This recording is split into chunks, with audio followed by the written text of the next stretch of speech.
The year was 1975, and on British television, millions of viewers were about to discover the secret behind one of the greatest mysteries of all. Across the country, families watched open-mouthed with excitement as an intrepid band of investigators revealed the truth. Centuries earlier, an alien spaceship had crashed into the freezing waters of the Scottish Highlands, a spacecraft belonging to a shape-shifting race called the Zygons. And now, in the age of Gerald Ford, Leonid Brezhnev, Harold Wilson, and Karen Carpenter, the Zygons were preparing to unleash their ultimate weapon, a terrifying creature known as the Scaracen, or as we would call it, the Loch Ness Monster. So, Tom Holland, that was Doctor Who, Terror of the Zygons, and let's be honest, it's no more implausible than some other explanations of the Loch Ness Monster. And what did that description come from? Is it from a...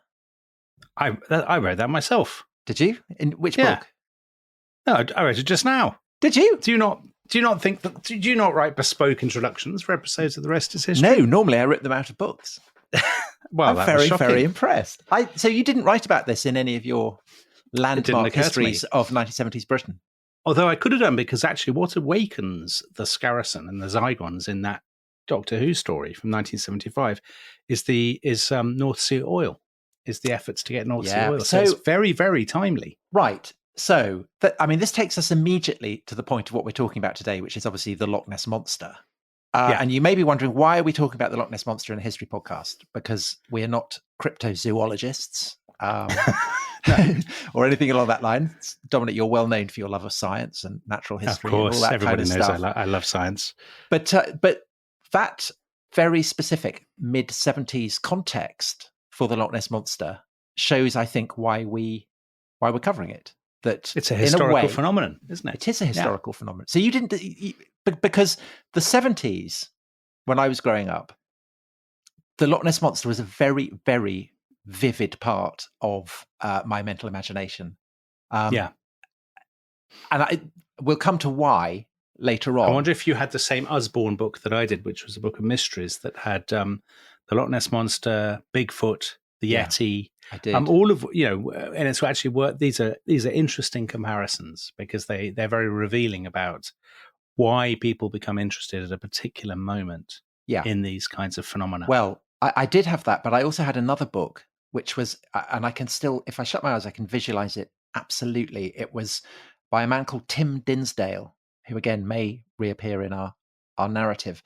But on the cover, it was a purple, so it was a kind of twilight setting, the loch, Urquhart Castle, the famous ruined backdrop to so many illustrations of Loch Ness, and there was a kind of plesiosaur, so a long-necked aquatic reptile from the Mesozoic rearing up its neck, and I came across it just as I was emerging from my dinosaur obsession, but I so wanted it to be real. I so wanted Nessie to be real.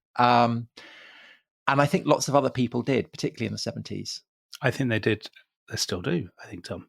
And I think that sense of yearning, that sense of kind of desperation to believe that this had existed, I think is a really interesting. But Tom, also, there are people who are very keen for it not to exist, not least members of the Scottish government who have recently been publishing advice. We shall come to this because they have very strong views about the popular culture of the Loch Ness Monster, don't they? And indeed have been encouraging Scottish schoolchildren to delve into this issue. Or have they? Well, we'll come to this. Or have they? I'm not sure. Don't tell me this is yet another bit of fake, Rest Is History fake news. That would be terrible. Well, the account I read was in the Daily Mail, and the Daily Mail, again, will play a very key part in this. So Britain's best loved. So for those people who don't know, because I know we have a lot of Australians, lots of Americans, Belgians, Danes, and so on who listen to this podcast. Tom, where is Loch Ness? Okay, so what I would say first of all is that Loch Ness is not just a British phenomenon, that Loch Ness has a kind of global resonance.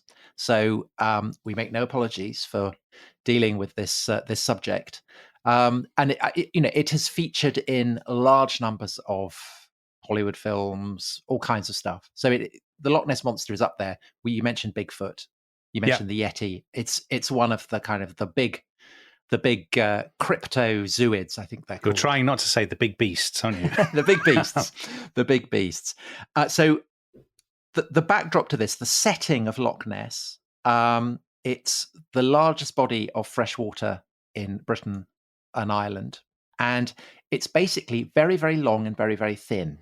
Yes. And if you imagine the map of Scotland, there is a kind of, it's called the Great Glen. It's this great kind of valley that goes roughly kind of about 45 degrees, doesn't it? Yeah.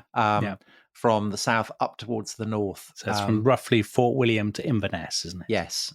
And it's the loch itself is it's about a mile across. It's about 23, 24 miles long, and it's very, very deep. So at its deepest stretches, it's deeper than the North Sea is between Scotland and Norway, and it's very, very cloudy. So very, very difficult to see what lurks beneath the depths, which is also obviously very important. And for a long, long time, it was very, very isolated. The road that most people go along, where Urquhart Castle features, is on the western side, and the train along the eastern side is much harder to negotiate. There is now a road, and again, we'll perhaps talk about how the road comes to be there. But basically, it's a very deep, very long, relatively speaking, certainly by British standards, isolated stretch of water. And that really is the context, that Britain is a very crowded island. So the likelihood that there would be an unknown monster anywhere in Britain is, well, the Surrey puma, of course. There were sightings of pumas in Surrey. Again, it was never tracked down. Beast of Bodmin, if you remember the Beast of Bodmin. But monsters are more plausible, aren't they? The further you are away from the great kind of southeastern metropolis. Well, so if you think of the other one, the Yeti is in the Himalayas. They're very isolated. Bigfoot is, Sasquatch is kind of the forests of Northwest America. Yeah. So again, very isolated. I know the Highlands are quite remote, but they're still they're not that remote.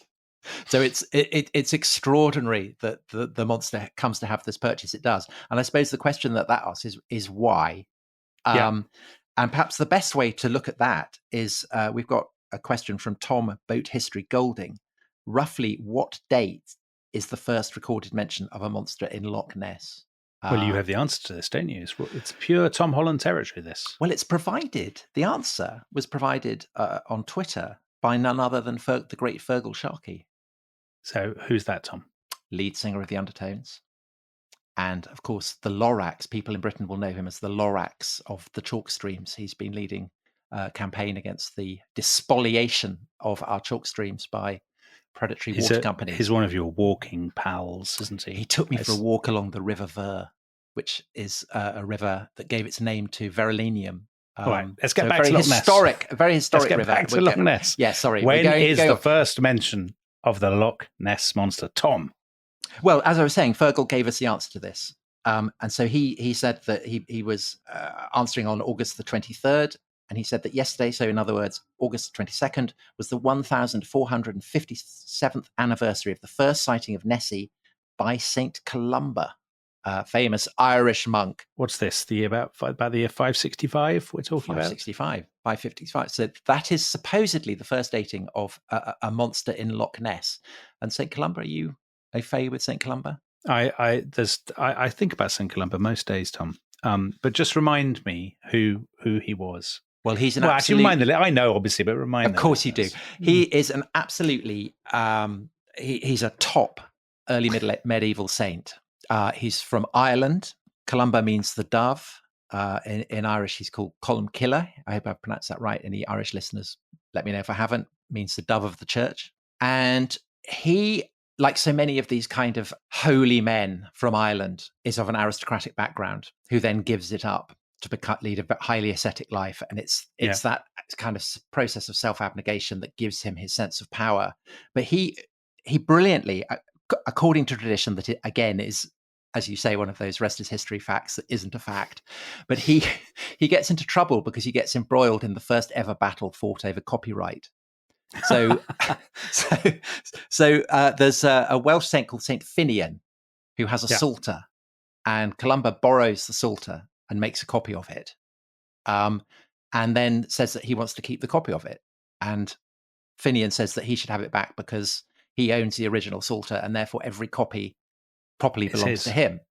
And so they take it to the High King of Ireland, who says, to every cow belongs her calf, therefore to every book belongs its copy. So in other words, that, he's not a fan of bookselling. No, Irish torpedoing copyright law is very restrictive. Very, very restrictive. And Columba is very cross about this because he has to hand the copy of the Psalter over. And so he gets all his extensive and very, very well-armed family to raise a rebellion against the king. And there's a big battle. So it's the first battle over a copyright issue. Yeah. And Columba basically, it's not looking, if you're a holy man, this isn't the kind of behavior that you want. So he leaves Ireland. So this is a story that's very, very late, written about 1,000 years after Columba lived. But I think it does draw on a tradition that perhaps Columba's aristocratic background leads to him being embroiled in dynastic politics in Ireland in a way that is incommensurate with his status as a man of the church. And also, as you may remember when we talked about Patrick, it's a big Irish thing among the saints that you go into a kind of exile, that you go on a pilgrimage abroad. So St. Brendan going off to discover America is one, St. Columbanus going to the continent is another. And Columba, he just pops across the sea to Scotland, and he gets given the island of Iona. And it's from Iona that he then goes up the Great Glen, along Loch Ness, up towards Fortriu, which people who listened to our episode on Macbeth may remember. It's kind of Pictish kingdom around where Inverness is. So that kind of area of Scotland. And the Pictish king is called Bride, and he's very interested in what Columba has to say. He doesn't convert to Christianity, but he allows Columba to come in, and Columba has various bust up with the Druids who are hanging around with Bride. But the other thing that he has a bust up with is a mysterious monster that inhabits Loch Ness. And the story is, and this comes from an account of Columba's life that was written about a century after he did this. So 565, he's crossing the River Ness, and he sees this person being buried, and he asks, what's been going on? And the people who are burying this body say that the man had been swimming, that he'd been seized, and that he had been most savagely devoured by a water beast. And some people go out, they try and beat the monster off. Too late, the guy is dead, but they manage to get the body back out of the monster's jaws, and they bring him back, and they're burying him. So Columba, hearing this, decides that something needs to be done, and so he tells one of his followers to go out and get a boat that is floating out in the loch. And one of his followers does this, goes out, but the monster is still hungry, so comes hurtling towards the man who's swimming out, and he's screaming and saying, I'm about to be eaten. But Columba makes the sign of the cross, and I'm reading it here. Yeah. You will go no further. Do not touch the man. Turn back speedily. He said it in that voice, Tom. He said it exactly like that. So the beast does go back, as if pulled back by ropes, it says here. I'm just reading the saint's life. And the guy, everybody's delighted, and they say, hurrah, hurrah. And these people, crucially, are pagans, aren't they? So they see this and they say, Columba must have access to this tremendous heavenly power. Isn't this splendid? Hurrah for God and Jesus Christ. Pretty much, yes. And this is in the context of, we talked about Tolkien last week. So we talked about Beowulf. Beowulf's mother is a fearsome monster who inhabits a watery domain. So that sense of lakes and lochs as being places where the spawn of Cain might live, monsters bred of the first murderer, is a tradition that is not just Germanic, but clearly part of... Well, here's my question for you, Tom.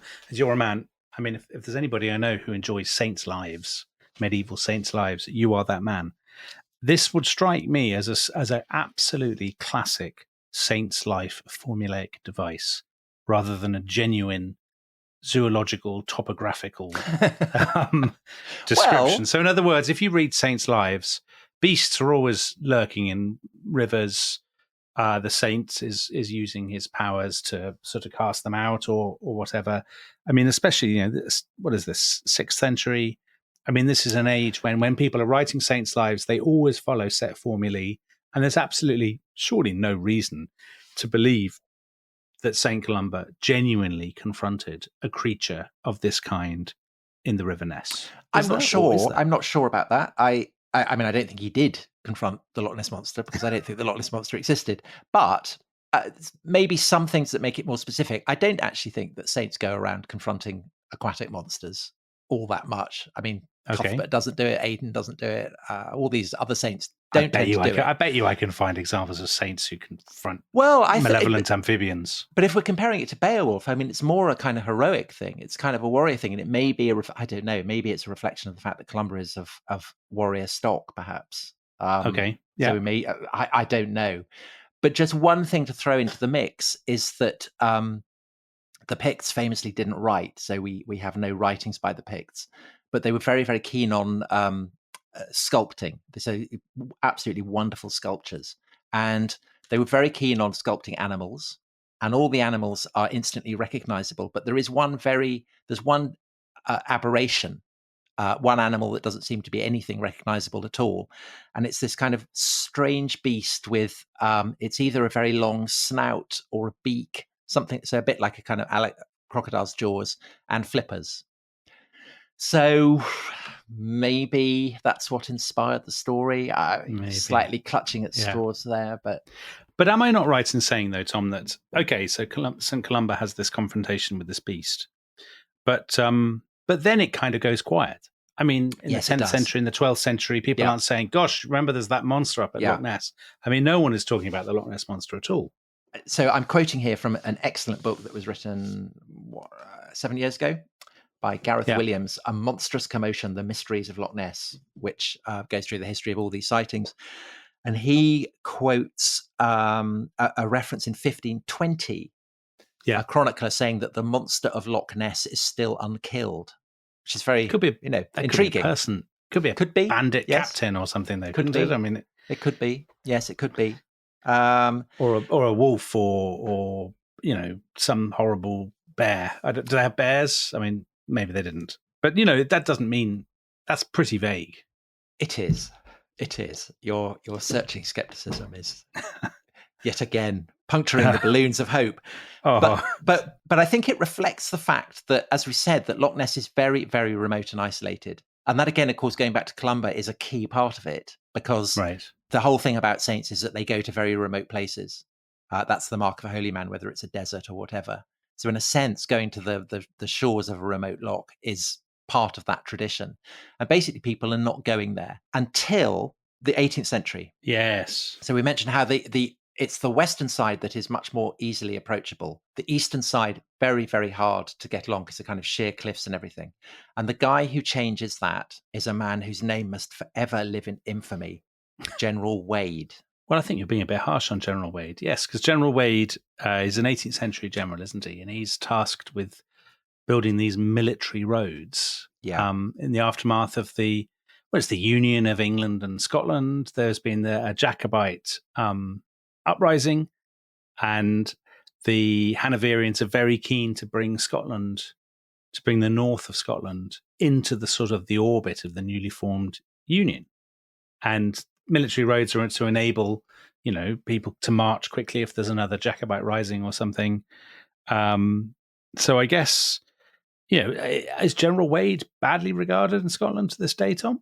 Yeah, so Wade basically creates the infrastructure in the Highlands, and he joins up all these forts that have been built to essentially kind of keep control of the Highlands. He builds a lot of roads, and one of the roads that he builds, kind of blasting out, cliffs and so on, so that he can construct this path, is along the eastern side of Loch Ness. And I guess if you're a Jacobite, you're not very keen on this. But I think if you're wanting to get from, one side of Scotland to the other, then it's great. So there's this famous verse written about him. If you had seen this road before it was made, you would lift up your hands and bless General Wade. Is that by some sort of McGonagall figure? Robert Burns. I don't think so. No. And so he's building his roads. He recruits lots of Highland regiments. Yeah. And basically these become the Black Watch. So this is a time when the Highlanders are seen by the military, the British military authorities, as a threat. But Wade is the guy who starts saying, well, actually, they're such good fighters. Maybe we can get them into the British Army. So he's starting that. But then the reason why his name is to forever live in infamy is that Bonnie Prince Charlie's uprising happens. Yeah. And Wade is in Newcastle and Bonnie Prince Charlie goes on the other side. So he goes past Carlisle. And gets all the way down to Derby before doing his retreat, going back to Culloden and so on, and escaping disguised as a French maid. Wade is so annoyed about this, the fact that he was unable to get from Newcastle over to Carlisle, that he decides to build another road linking Newcastle to Carlisle. And he's in such a hurry that he looks around for convenient stone that could serve him as the foundations for this military road. And what do you think the convenient stone is that he uses? Don't tell me he built a road out of Hadrian's Wall.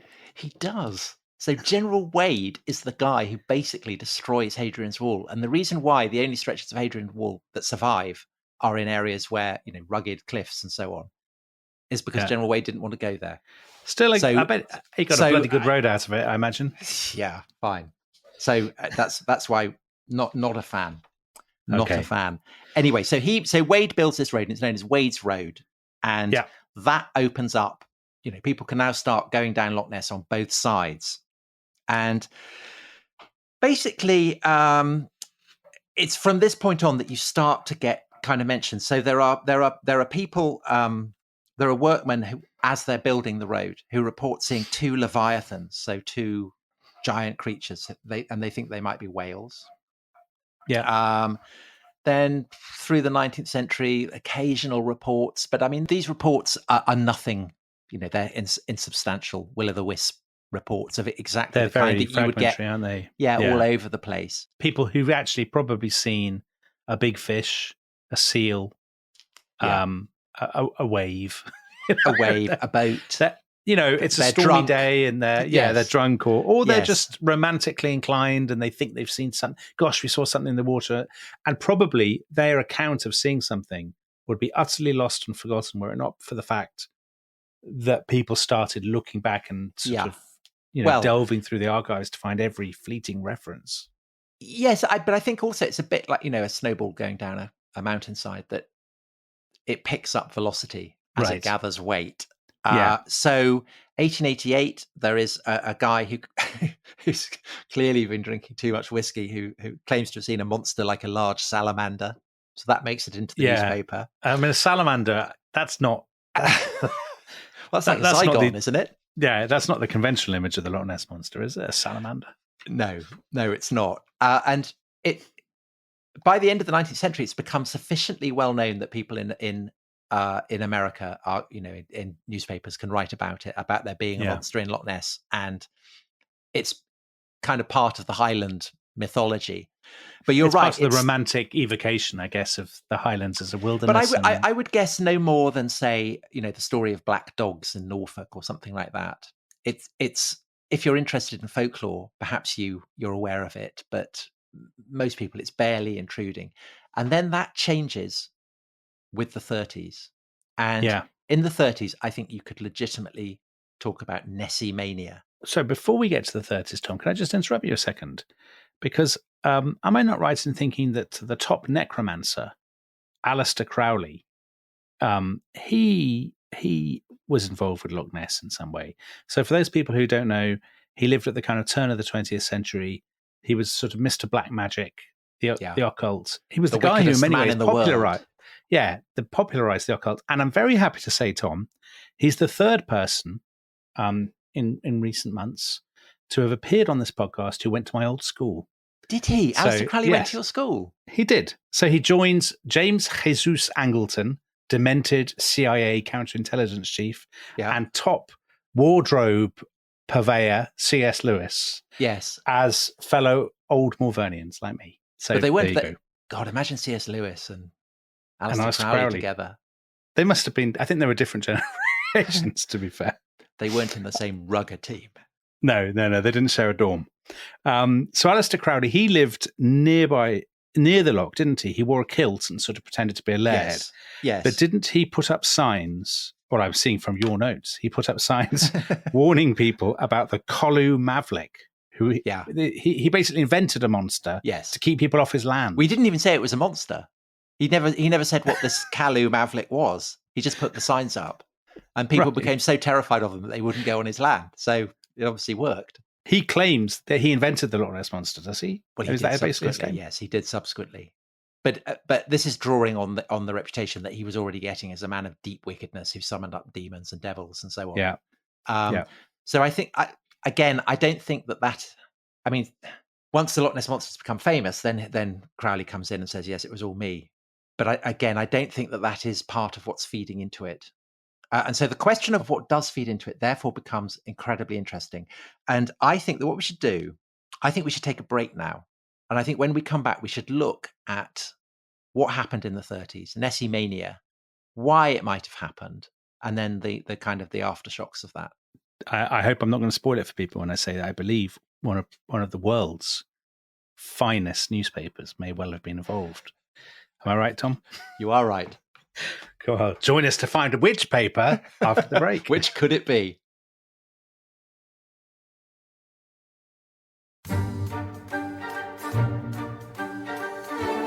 Welcome back to The Rest is History. Now, very excitingly, top zoological pioneer, explorer, researcher Tom Holland is poised to solve the mystery of the Loch Ness Monster. No, I'm not. Tom, we've reached the 19... Yeah, you are. We've reached the 1930s. You claim that it's all... the 1930s has the key to the mystery. Well, it's 1933 specifically. Yes. Okay. Everything kicks off in 1933, and you get this cascading sequence of sightings of the monster. And what's interesting is the way that the various elements of it become more and more recognizable to us. So in a sense, the image of the monster that we all have, you can see it kind of coalescing in front of you when you look at all these various reports. So the first one is a woman called Aldie Mackay, who is driving with her husband down the Castle Urquhart side. And this gets the western side, yeah. On the western side. And this gets reported by the Courier in Inverness. And this is how the Inverness Courier reports it. So quoting Aldie Mackay. The creature disported itself, rolling and plunging for fully a minute, its body resembling that of a whale and the water cascading and churning like a simmering cauldron. Soon, however, it disappeared in a boiling mass of foam. Both onlookers confessed that there was something uncanny about the whole thing, for they realized that here was no ordinary denizen of the depths, because apart from its enormous size, the beast, in taking the final plunge, sent out waves that were big enough to have been caused by a passing steamer. Wow. Which perhaps begs the question of whether it was caused by a passing steamer. Yeah, I think the passing steamer reference there is disturbing to me, to be honest. Yes. So people are steaming on the loch at this point, Tom, are they? The loch is becoming a place of pleasure. I suppose so. I'm not entirely au fait with Loch Ness, the history of the tourist board of yeah, but it's not. But Dominic, it's not necessarily tourists. So because there's not, there's the story of the monster hasn't got any currency, and there's not a lot else to see apart from a large expanse of water. But you have people who can basically be trusted because they are either salt of the earth watermen, people who are familiar with the waters. So there's a water bailiff called Alex Campbell, who over the course of the summer, we'll come to him in a minute, sees he introduces a crucial element to the story. But before that, you also have more motorists. And again, it's all about motorists going down the line of the loch. And these are two English tourists, George Spicer and his wife. And what's interesting about them is that they don't see it in the loch. They see it crossing the road in front of them. I mean, the description is terrifying. They're driving along the road, aren't they? July 1933, so they're clearly on their summer holiday. And they see a large creature, 25 feet long. I mean, a long, wavy, narrow neck, slightly thicker than an elephant's trunk. And George Spicer describes it as the nearest approach to a dragon or prehistoric animal that I have ever seen in my life.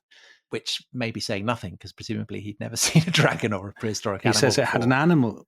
It had an animal in its mouth and a body that's fairly big with a high back, webbed feet. He can't say if it had a tail because it moved so rapidly. When we got to the spot, it had probably disappeared into the loch. And actually, when you read up on them, they don't sound like fraudsters. Mr. and Mrs. George Spicer from Golders Green, because he works at a gentleman's tailor's in the West End. He's the director. Yeah. And and so that again, this seems a reputable witness, a gentleman's tailor. He's not going to be lying, is he? But you can't trust a gentleman's tailor. So this is really of all the descriptions of the monster, this is probably the most important, would you say, Tom? Because it's the one that really establishes the... Well, it blends with Alex Campbell, the water bailiff, because it's Alex Campbell. He describes seeing a monster with a long wavy neck, and it's Alex Campbell who first suggests that it is like a plesiosaur. And the plesiosaur is the long-necked Jurassic creature with the flippers. But George Spicer is unusual. I mean, it's worth emphasizing this point. His description is so unusual because he describes the monster not in the water. So the monster is wandering along the road. Yeah. Yeah. Exactly. A description that has never been repeated. So nobody else has ever seen the monster trudging around on the A roads. But he does say that you can't see its legs, so the opportunity for it actually to have flippers and perhaps it's hauling itself out of the ground, out of the water, is still there. So this description gets taken to a naturalist who says that that it was almost certainly an otter.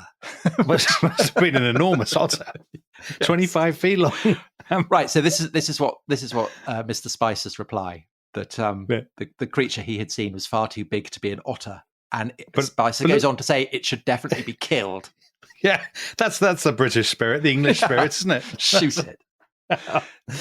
So this kickstarts a huge amount of interest, doesn't it, in the press? Well, of course, because people presumably believe Mr. Spicer is telling the truth. Yes. So you've got this reputable gentleman's tailor from London, and you've got this water bailiff who is, the gilly, that kind of salt of the earth figure from a John Buchan novel, all that kind of thing. Again, absolutely trustworthy. And the pair of them, their evidence combines to imply that there is this creature with a very long, curvy neck. And it's Campbell who says, this is a plesiosaur. And that's what then really kickstarts it, because it's not just a monster, but it's a scientific monster. Yeah. So it could be a kind of prehistoric hangover. And that's really, I think, what gets people excited. And so from then on, you start to get this cascade effect. So in November 1933, you get the first photograph, or at least alleged photograph. A photograph by a man called Hugh Gray.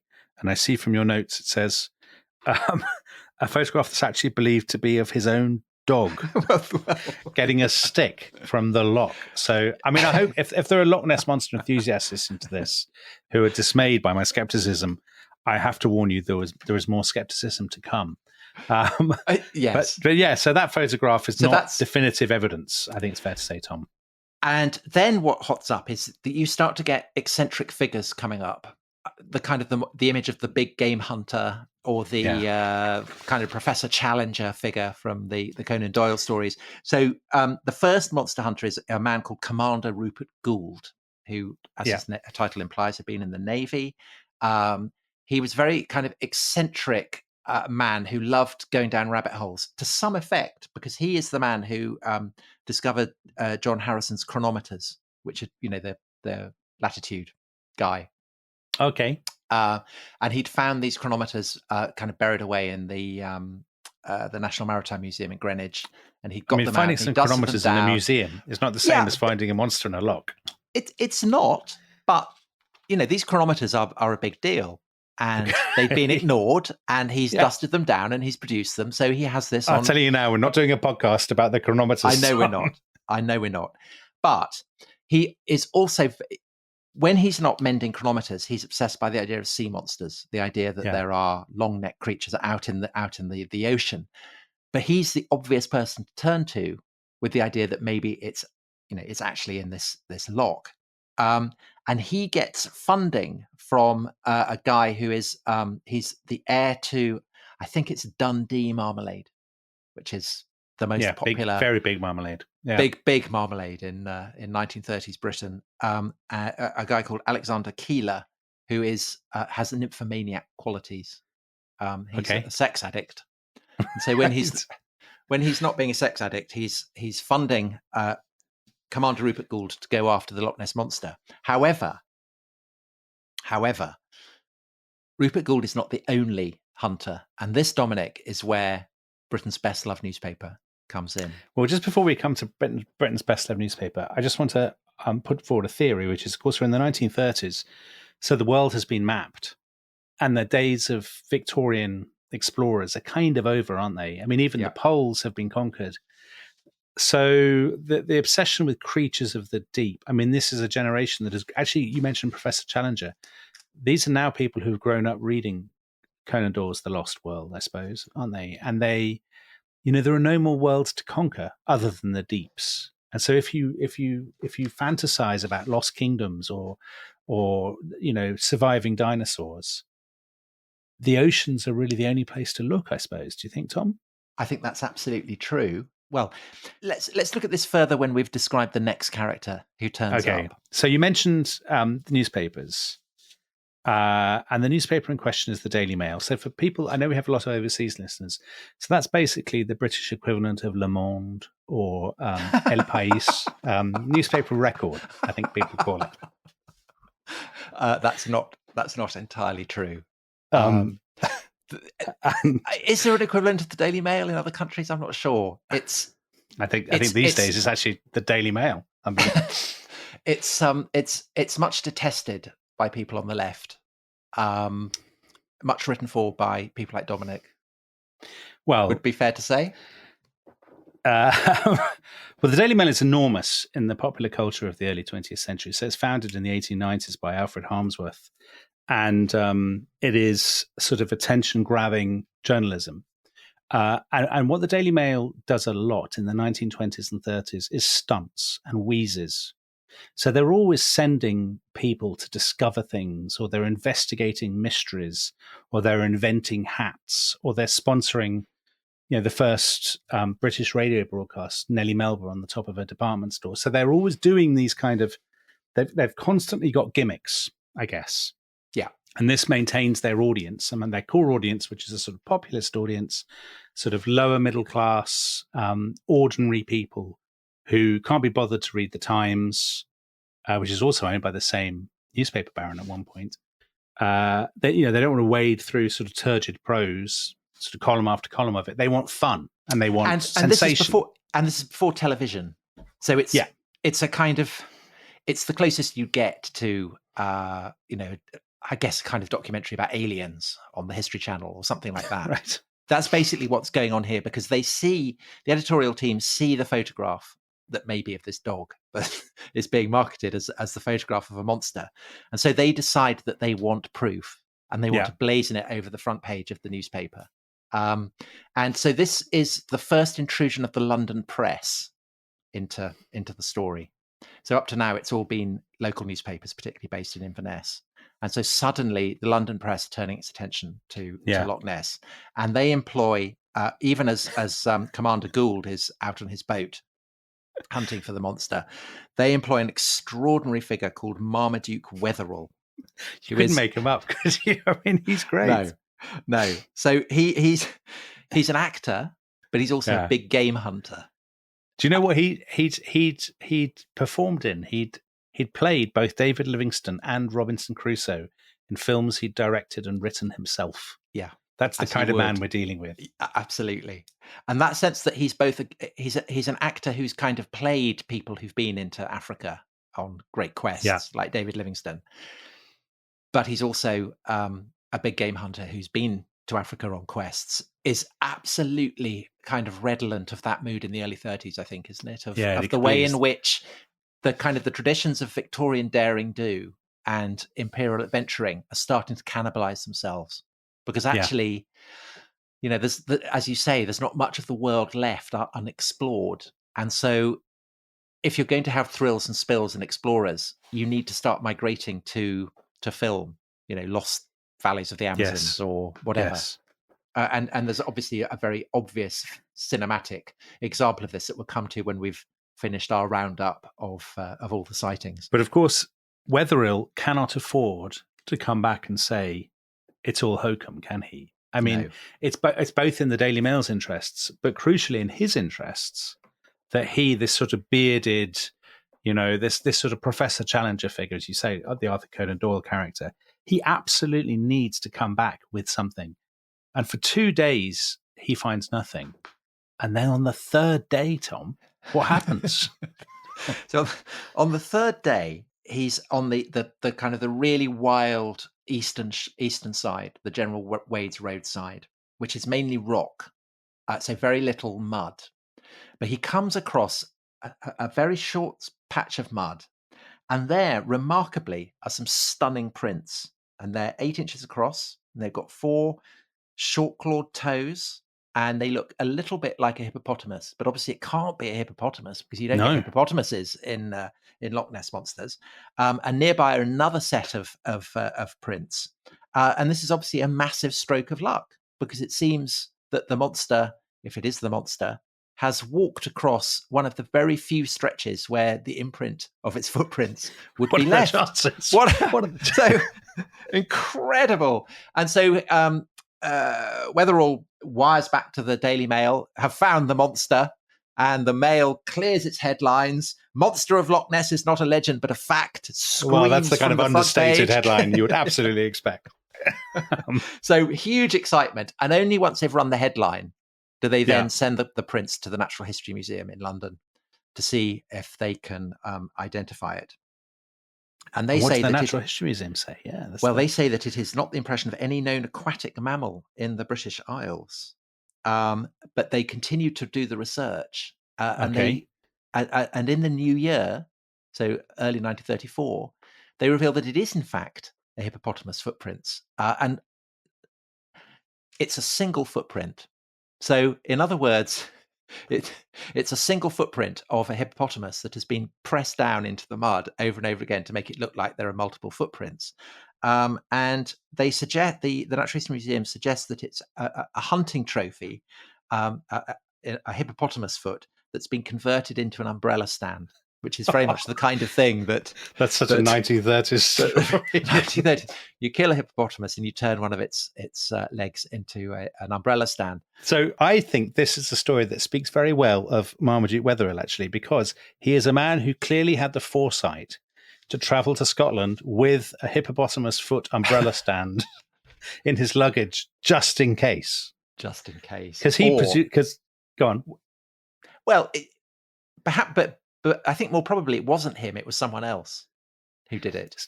Who was making fun of him? Looking. I think so. Yeah, because as we will find out, Wetherell is unbelievably upset by this, and he's particularly upset by the fact that the Mail, rather than standing by their man in his hour of need, turn on him and call him an idiot and mock him roundly for his incompetence.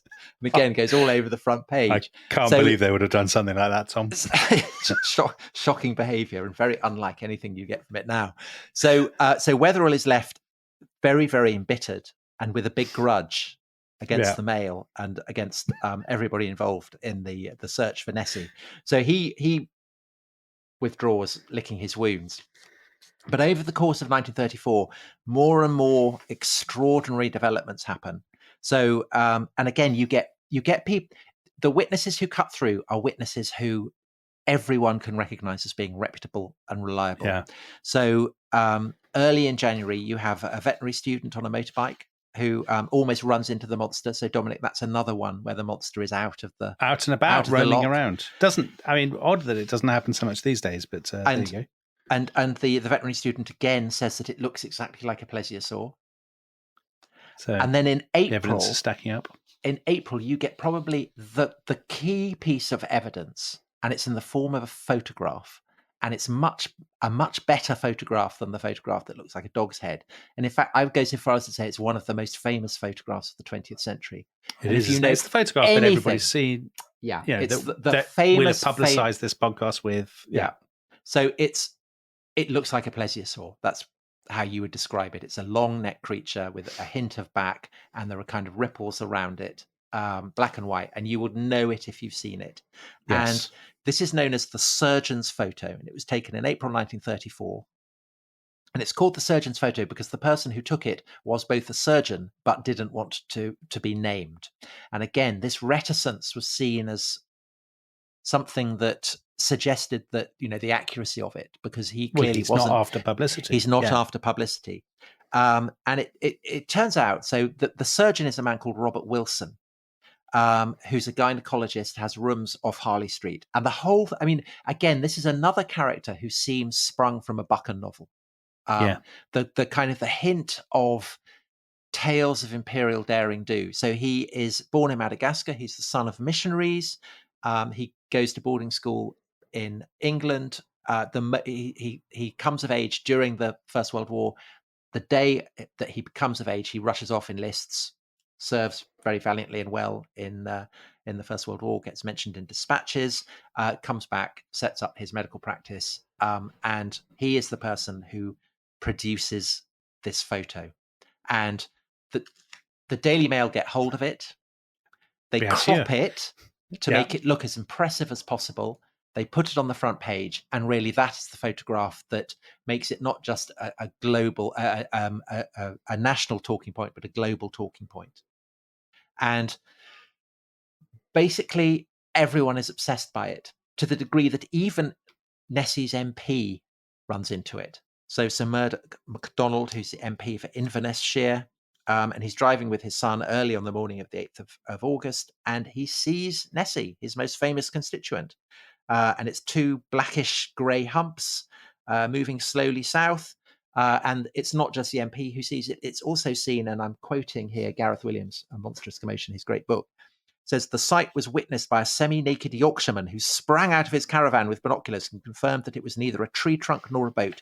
The MP was on his way to see the Secretary of State for Scotland, who was happy to accept the monster as a reasonable excuse for starting their meeting late.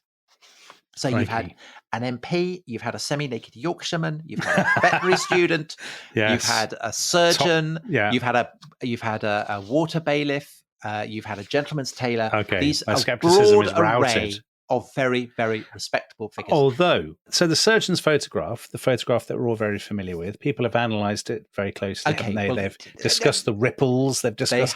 They have. And am I right in thinking there is a twist with the surgeon's photograph?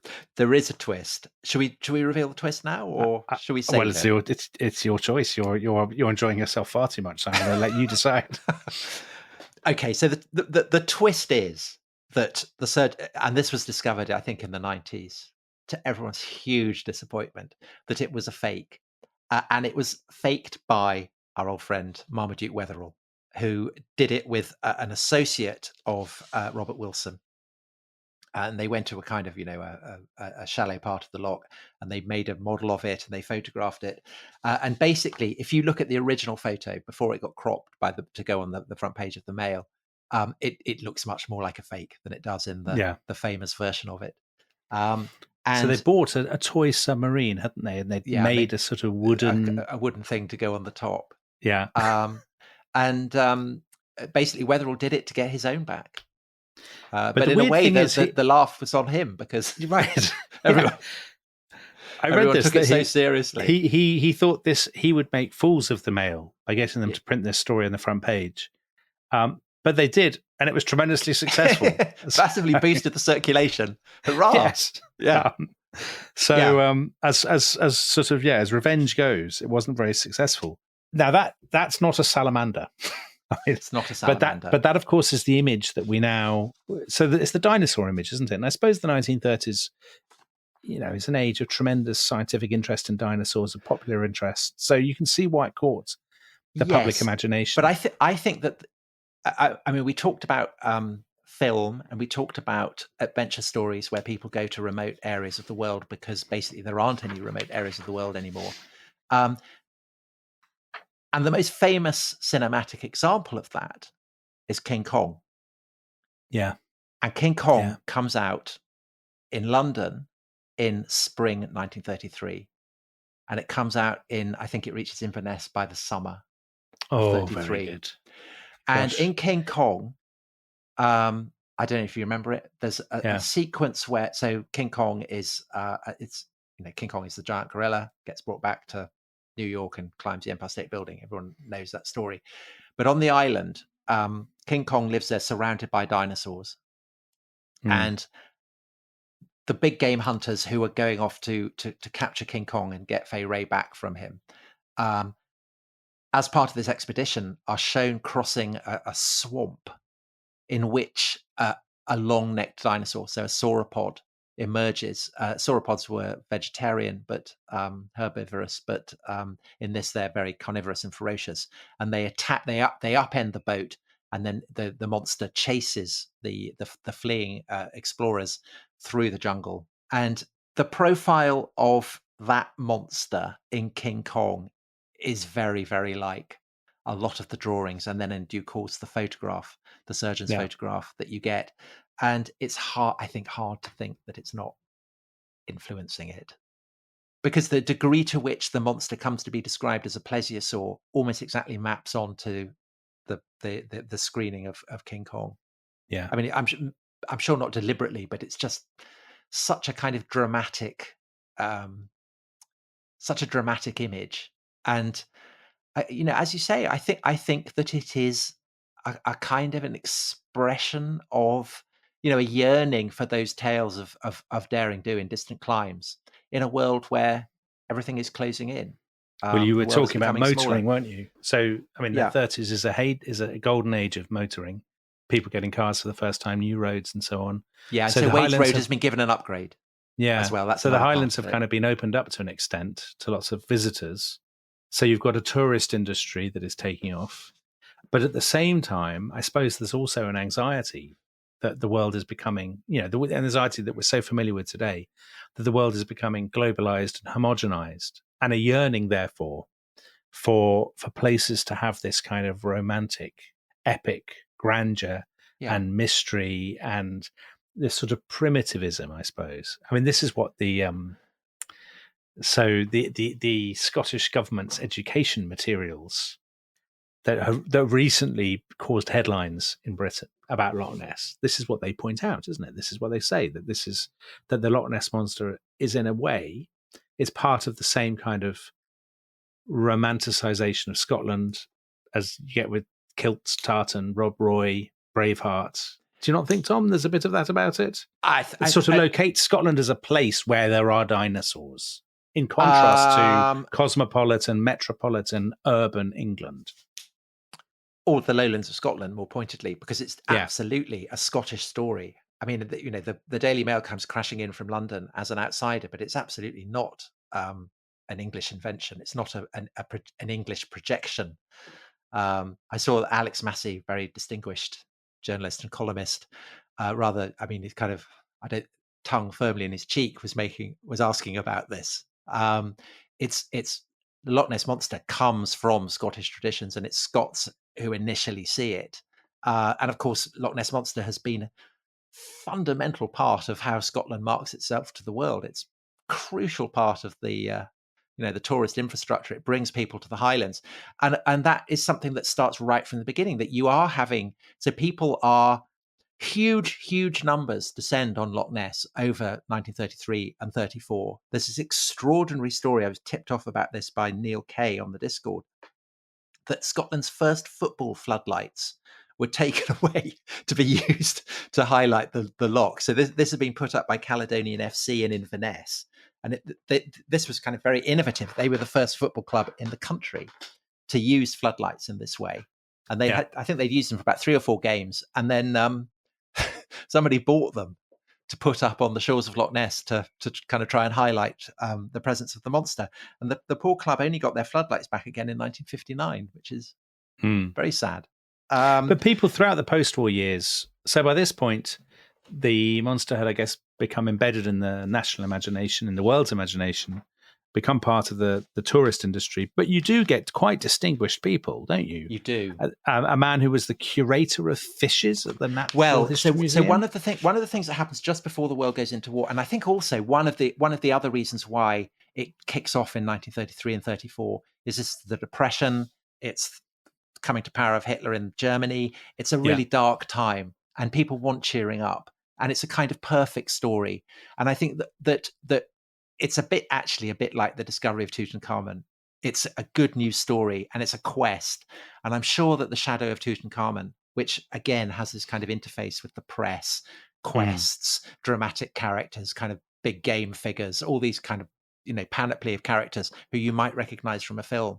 Very similar with Loch Ness, except with the convenience you don't have to go all the way to Egypt. It's there in Britain. It's kind of waiting on your doorstep. But one of the things I think that does serve to elevate the whole narrative above a kind of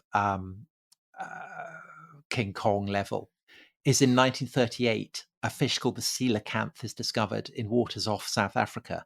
And the coelacanth had been thought, it's a very, very ancient fish. It had basically been around since, I think, 350 million years old, something like that, and was thought to have gone extinct with the dinosaurs because there was no fossil trace of it after that. And then it got discovered in 1938. And so suddenly the idea that creatures that had been thought extinct might not have gone extinct is scientifically reputable.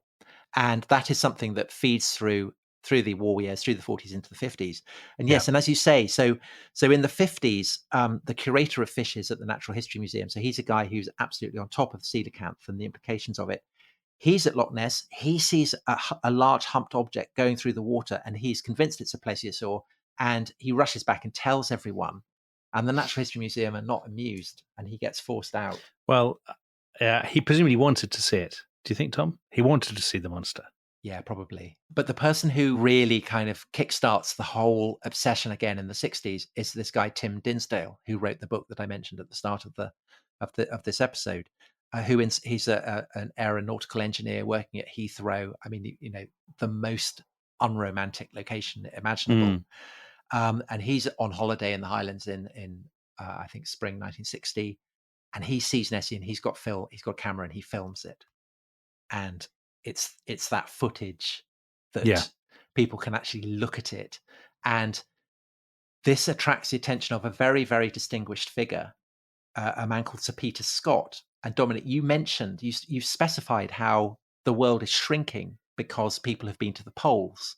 And Peter Scott is the son of Scott of the Antarctic. Yeah, Robert Falcon Scott. Yeah, and Scott of the Antarctic, in I think his last letter to his wife, just before he dies, Peter Scott is 2 years old at this point. He writes to his wife and says, please make sure that Peter grows up with a love of the natural world. And Peter does grow up with a love of the natural world. He becomes very, very distinguished. Initially, he's a sportsman. He shoots duck. That shows a great love of the natural world. But he then kind of turns, and he becomes an ornithologist. He becomes a conservationist. He helps to set up the World Wildlife Fund. I was about to say, I as a boy, I went to his wildfowl place at Slimbridge. It was a great place for school outings in the 1970s and 1980s. And I imagine quite a few of our listeners will have been there and will know of him because of his role setting up the World Wildlife Fund. But he's Scott's son, Scott of the Antarctic, and he is a kind of hangover again from that age of imperial daring do. So he's a very distinguished war record. He's an Olympic athlete, so he wins bronze, I think, in the dinghy racing in the Berlin Olympics of 36. So that's the Hitler Olympics. Yeah. And the dinghy racing is held at Kiel, and he then goes back and bombs it with the RAF. So he's a very brave, kind of dashing man. He marries Elizabeth Jane Howard, who then goes on to marry Kingsley Amis, doesn't she? Become Martin Amis's stepmother. So very interesting man. And he meets up with Dinsdale, looks at the footage, and basically becomes obsessed. And he really wants the Loch Ness Monster to be real. And perhaps there's all kinds of stuff to do with his father. I don't know. I mean, maybe I'm over psychologizing it there, but perhaps, he wants to find something that would, be remarkable and extraordinary, a great quest, as his father had gone on. And in the 70s, he and Dinsdale meet up with an American lawyer from Boston, a man called Robert Rines, who in the early 70s, starts using sonar to explore the loch. And in 1972, the sonar picks out a huge shape plus another photograph of what might, seen from a certain angle, look like a flipper. Yes, I've seen those pictures. Of course, it might not be a flipper. That's the downside with that photo. Well, but so these get picked up by a man who anyone interested in royal affairs in Britain will be very, very familiar with, a man called Nicholas Witchell. This is such a bizarre part of the BBC royal correspondent. Yeah. But back in the early 70s, he was a student, and he becomes a massive kind of Nessie twitcher, and he writes a book about it. And so Scott and Dinsdale read Nicholas Witchell's book, and they get in touch with Robert Rhines, and they all team up. And in 75, Rhines takes another extraordinary photo, which again, if you know anything about the Loch Ness Monster, you'll recognize. It's a kind of yellowish photo, and it seems to show a head on a long neck attached to a kind of body. Again, it requires a certain leap of faith, but once you've seen it, if you're looking for it, that's what you see. And this encourages Scott to propose that the Loch Ness Monster actually exists, and he comes up with a scientific name for it, and he wants to use the Loch Ness Monster as an icon for conservation. So in other words, if there is this prehistoric creature that is in the loch, then it shows it reveals the wonders of the natural world in a way that would enable the monster to serve as an absolute kind of ambassador for global conservation. So that's what he's interested in. He summons people from across the scientific the world of natural history, and makes his case. And the response of the former chairman of the Natural History Museum's trustees is to say, we cannot do this without a specimen. We need a physical specimen. And without that, the chairman says, the monster not merely beggars description, but buggers it. And the response of David Attenborough, who is a good friend of Peter Scott, keen conservationist. Scott would like Attenborough on board. David Attenborough's response is to say, well, it's very courageous. Oh, David so Attenborough's Scott always is being very tactful, isn't he? courageous. Yeah. Paleontologists say we can't do anything about this without bones, and basically, people don't accept that Peter Scott has a leg to stand on with this. And flipper for Peter Scott's reputation, I think it's a bit like Hugh Trevor Roper and the Hitler Diaries. It's a man with an incredibly distinguished reputation, using that reputation to try and convince people that something so extraordinary as to seem incredible actually is true, but it does turn out to be incredible. And it kind of really damages Scott's reputation in the way that Hugh Trevor Roper's reputation was damaged by his authenticating the Hitler Diaries. So what's interesting about this, Tom, is that the story of the Loch Ness Monster as a historical phenomenon turns out not to be really a story about the Loch Ness Monster so much as it's a story about, well, it is a story about Scotland and its place in the imagination as a sort of wild, as the Highlands as a kind of wild part of the United Kingdom. But it's also really, am I pushing it too far to say it's a story about the aftermath of the Victorian kind of, in inverted commas, conquest of the natural world and of imperialism? Yeah. And what do the next generation do? What do people like, what's his name? Marmaduke Wetherell or whatever his name is? Yeah. Or Peter Scott, people who are living in the shadow of the generation and the Duke of before. Edinburgh as well. I mean, it's all that kind of, it's that class of person who are coming of age in the 30s, the 40s, the 50s, who have been raised by the traditions and the stories told of the British Empire to assume that their destiny is to go out and discover, distant lands, strange valleys, rocky plateaus with dinosaurs on them, all that kind of stuff. That kind of that mythology of imperialism, and it's all gone. And in a way, the Loch Ness Monster is a kind of a ghostly after echo of that. And I think that's why you get all these kind of figures, Marmaduke Wetherell, Peter Scott, who are almost like figures out of time. Yeah. And but I think it's not just about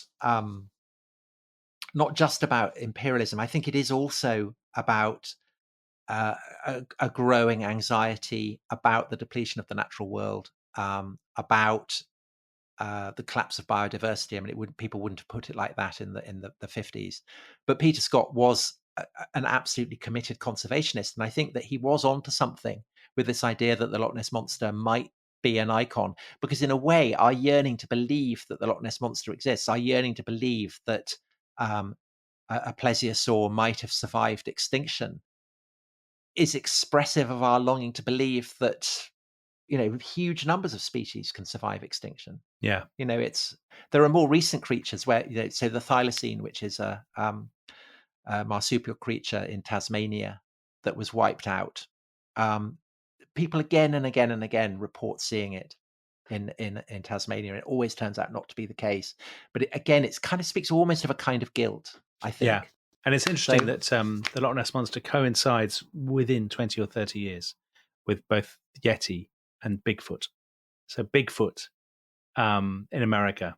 So as you said, it's the Pacific Northwest. I think it's really a 1950s, 60s kind of phenomenon. And again, I wonder if it's the same.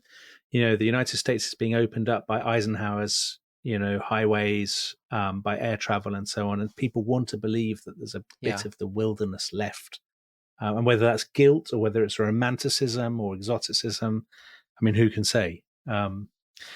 So you don't believe in the Loch Ness Monster, Tom? What a shame! What a disappointment. Well, I think it's conclusively been proved not to exist, because what's happened, of course, in recent years is that you've got DNA that basically torpedoes all kinds of fantasies and dreams.